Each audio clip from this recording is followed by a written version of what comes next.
ట్రూబీలో డబ్బులు సంపాదించడం కష్టమేం కాదండి. కాకపోతే నీ దగ్గర మార్కెటింగ్ స్కిల్స్ ఉంటే చాలా ఈజీగా డబ్బులు సంపాదించొచ్చు. మా దగ్గర చాలా ప్రొడక్ట్స్ ఉన్నాయి. ఏదైనా ఒక్క ప్రోడక్ట్ సెలెక్ట్ చేసుకో. ఆ ప్రోడక్ట్‌ని ఒక ప్రోడక్ట్ పైన నీకు మినిమమ్ రూ. 50 నుంచి రూ. 100 వచ్చినా చాలు.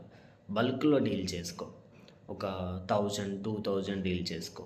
మినిమమ్ 1,00,000 సంపాదించొచ్చు మంత్లీ. సో, ఏదైనా అండి. బల్క్‌లో డీల్ చేస్తే అంటే బల్క్‌లో నువ్వు సేల్ చేస్తే ఈజీగా నీకు మంచి మార్జిన్ దొరుకుతుంది. అంటే ఒక ప్రోడక్ట్ పైన మార్జిన్ రూ. 50 నుంచి రూ. 100 దొరికితే ఈజీగా నువ్వు బల్క్‌లో సేల్ చేస్తే నీకు హై కమిషన్స్ అనేది రిటర్న్స్ వస్తాయి. కానీ ఇక్కడ గుర్తుపెట్టుకోవాల్సింది మార్కెటింగ్ చేయటం అనేది చాలా ఇంపార్టెంట్. ఎక్కడ చేస్తావు? ఎలాంటి సిటీల్లో చేస్తావు? ఎవరి ద్వారా చేస్తావు? డైరెక్ట్ కస్టమర్సా? లేకపోతే ఇండైరెక్ట్ కస్టమర్సా? లేకపోతే డిస్ట్రిబ్యూటర్స్ ద్వారా చేసుకుంటావా?